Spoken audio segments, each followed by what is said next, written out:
This is the Metal Queens podcast. I'm Steve Richards. On this episode of the MQP, it is Frail and Gwyn Strang. Frail are from Hi. Cleveland, Ohio. They've been around since 2017 with the core lineup of Gwyn and Sean. This duo made a quick impact with their 2018 EP, The White Witch, evoking elements of post rock and pop with Strang's haunting vocal delivery. They are going to be performing at the Tennessee Metal Devastation Music Festival, a one-day festival in October in Jackson, Tennessee. I'm happy to have Gwyn Strang join me here on the Metal Queens podcast. Welcome, Gwyn. Hi, thanks for having me. Appreciate it. Yeah, thanks for being here. We'll talk about some more tour dates a little bit later on. How did you get started in music? I know you're originally from Toronto. You guys are based in Cleveland. How did it all begin for you? Well, honestly, it began in 2017. um, I never really did anything. I mean, I studied piano and stuff like that, but I never really did anything until I met Sean, and Sean was he got out of a relationship that wasn't good for either one of them, and I guess was a little depressed, didn't really touch his music in a while. And so when we met, of course, I encouraged him to take it up again. And he started playing again and writing. And I think it was just for lack of having anybody else that he asked me to sing. And so we just kind of decided that we were going to do this EP and just release it on Bandcamp, just for us to have like a project for us to do together. Um, and so that's kind of how it all started. Did I read that you guys were clothing designers Yeah, before you started? yeah, absolutely. How'd you We get did. into that? That's what I studied in school. So I Yeah. studied design. Always loved it. I actually met Sean because I asked him to make some clothing patterns for me. And then we just kind of hit it off and we've been together since. And how did you end up in Cleveland? He's from there, right? Yes, he's from here. I moved here because of design. I had a friend who owned a store in Lakewood here, which is close to Cleveland.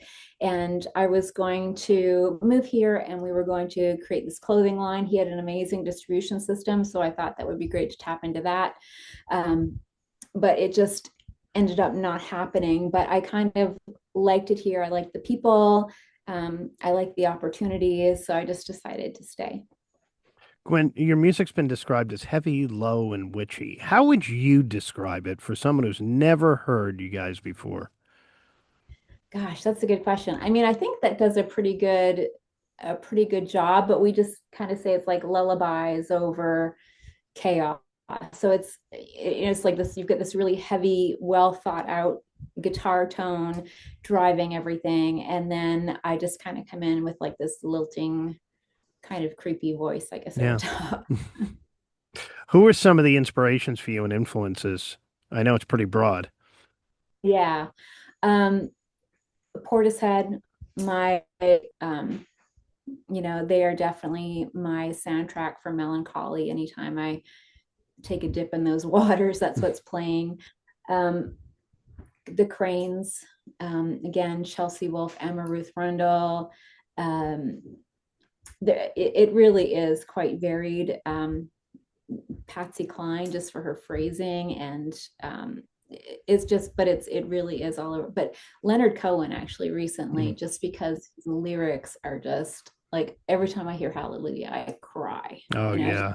amazing. I think he said it took him like 7 years to write that song or Oh, something. an absolute classic. Yeah. From Leonard Right. Cohen. It really is.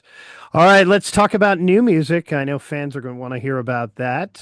What are the plans? Are you guys working on new music? EP perhaps coming? Full album? Full album. It's done. It's pressed or pressing. First single, July. So hopefully by the time this comes out, we've got Yeah. the first single out there already.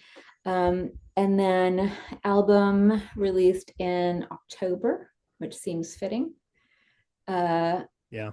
but yeah, like dripping singles throughout there as well. So we've got we're really proud of this album. It's kind of a little bit of not a detour, but I guess a step up for us. We hired a producer, which is the first time we've ever done that. And it really broadened what we can do. And I found it really interesting. Like, I love the idea of, having other people come in and kind of saying, hey, have you ever thought about this? Have you ever thought about this? And it really just, I love that someone can come in and have a whole new take on it. Because really, it's been Sean and I that have written everything from the beginning. And, it's not really new and exciting for us anymore. It's kind of, been the same. So having somebody else in there with different ideas really kind of livened everything up for us, I guess, again. Yeah, Gwen, I'm sure you guys get too close to it and you need that 30,000-foot view, that outside view. That definitely helps. It sounds like it. Absolutely. I mean, when you're writing music, you have to listen to the song like hundreds, if not thousands of times. You listen to it in the car, you listen to it in the studio, you listen to it on crappy speakers, you listen to it on great speakers. And um, it's just, you're kind of over it. So when someone comes in and, like I said, has a whole new take on it, it's just, it really just reinvigorated my love for writing. And speaking of writing, what is the songwriting process like? Do you do most of the writing? Is it a true collaboration between the two of you? Yeah, so we do everything separately. Sean writes the riffs. He has a library of probably a few hundred riffs. We go in and we listen to them together, and then we decide which ones that we want to flesh out a little bit more. And then I'll start by like just making like a vocal sketch over what he's done, and then we'll kind of decide, okay, so verse, chorus, where does the bridge, do we want something, an intro, how do we want this to kind of play out? And then once I have a rough idea of the melody, for me, that's when the lyrics start. I do have a library as well of hundreds of lyric notes, just things that, I think it's really important to get that stuff down when you're in the moment, um, so that it's real and fresh. And then I'll just kind of, same thing, I'll take those lyric notes, and I think I want this song to be about sisters. And so I'll, Mm. have like this lyric notes and kind of, well, what do I want to say? And then it's kind of like somewhat taking these notes and kind of piecing them together, but also, of course, adding in fresh to make it all work within the melody and the song. And sometimes things take on a whole different meaning when you're What, when you're working. yeah, what was the goal going into this album? Um, well, the goal was, it's always just to kind of get it get it out, right? Mm, Like, but as far as musically, I feel like I don't really go in with a specific goal, but when I sit back, and I think a lot of lyricists will tell you this as well, that they don't really go in thinking, well, I'm going to write this album about, heartbreak, and then, it's kind of, you write what you're feeling in the moment, and then and usually it's all written within a certain period of time, right? Like, you write it within a year, yeah. a few months, whatever it is. And then you can look back and say, well, I was really kind of melancholy during this time, or I was really kind of sad, or really kind of happy, or heartbroken, whatever it is. Mm. Um, and so I think for me, the goal is uncovered at the end. You have some tour dates coming up in Europe in August. I mentioned the Tennessee Metal Devastation Music Festival in Jackson, Tennessee in October. Do you have a favorite country to play in? I mean, we everywhere that we go has been very, very welcoming, except for one place. I'm not going to tell you where it is. So, um, but everybody has been pretty welcoming. But they're all great. They're all great. Germany has definitely get to be the most rambunctious, Yeah. vocal, um, fan base, but everywhere is just, I've had amazing experiences in every city that we played. So, Is performing a spiritual experience for you? oh, hell yeah. Yeah, Yeah. absolutely. I really feel like, when I'm up there singing, at first, I mean, when you're a new vocalist and I'm very shy, um, and very introverted, I would say. But when you first get up there and you just want to kind of hide cat hair, but and I think that's part of what like the facial jewelry is for me now. It's like it just helps me to hide a little bit. Um, but I think that like when I'm singing now, I'm looking at you in the crowd and I'm singing to you directly, and we're exchanging energy and we're having a moment. And hopefully you go home with a good feeling about that. I know I definitely do, you know. Yeah. And do you prefer the intimate venues? It sounds like it over the bigger venues so you can connect like that.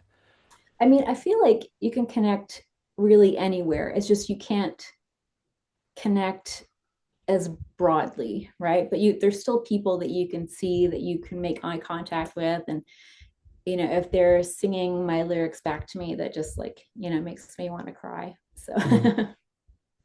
Gwen, your facial jewelry that you're wearing now and the one back here, I'll just back up here in this photo. Do you design that too? Are you involved in that? so I have this, well, so the one on the album cover of the White Witch, I did make that. Mm. We were going to shoot the album covers, like I think I want to do like a face chain thing, so we ran to Home Depot and we got this chain and cut it and created that. But most of the stuff that I wear now, there's a designer in the UK. Her name is Kat. She has a company called Kat's Little Factory. She makes all the amazing facial harnesses, and she is actually going to be coming with us on our tour in Europe, and selling her things as well as our things. So it would be a great chance to own some of her pieces if you come to one of the shows. Yeah. And they've got merch available too at frailband.com. You can check out all of that there. Cover songs. I was watching the video earlier, the Soundgarden video on your site, Head Down. You've also covered Johnny Cash's Ring of Fire as well. Do you have a favorite? I mean, Johnny Cash, like Ring of Fire, it's Mm. probably one of my favorite songs that we've done, period. I think it's just it's a classic, but we just, I mean, it's such a kind of happy song, I guess, that we took it apart and down tuned it and did a bunch of stuff so that it actually fit us. But I think that's kind of what made it, um, one of my favorites. We're going to wrap up with 5 questions for Gwyn Strang. What is your dream collaboration, dead or alive? Oh wow! All right, we're gonna have to come back to that one because I don't know right off the top. There's so many. It's just like swelling. I don't know. Favorite female vocalist of all time? Oh, Beth Givens for sure. All right. What is your idea of happiness? I mean, I could get into a whole philosophical thing and be like, what is happiness? Because that's kind of where my mind automatically goes. But I guess just a general contentment and cats and chocolate. Mm, good. Good choices. If you weren't in music, what would Gwyn Strang be doing? Some kind of design. I mean, right now I'm really into interior design, so we've got our entire house torn apart currently. Um, but definitely some kind of design. I like making pretty things. What was the first concert experience you ever had? First concert you went to? I think it was actually David Bowie. Um, there weren't, so I grew up in New Brunswick, which is a little tiny province in Canada, and not many things came around there like at that time. So I think David Bowie, he was on this giant tour and he actually came to Moncton, New Brunswick, and I saw him there, and it made me sad and happy and excited and angry and everything all at once. And I was Yeah. like, oh, so that's when I knew I wanted to do something. All right, I want to go back to that dream collaboration, the first question of the five. Did you think Okay. of someone? Going back, I think I just get to stick with my gut and say Beth Gibbons. Like something, with her, although it might be a little too similar, but I just love her voice. It's just my favorite comfort. She's Gwyn Strang. The band is Frail Band, frailband.com. They've got merch up there. You'll get the latest updates too on this new music coming in July. And they'll be touring in Europe in August. And then again, they'll be in the U.S. at the Tennessee Metal Devastation Music Fest, a one-day music fest in October, Jackson, Tennessee. And thank you so much for joining me. Well, thank you so much. Much appreciated again. Thanks. And this is the Metal Queens podcast. Thank you for watching. I'm Steve Richards.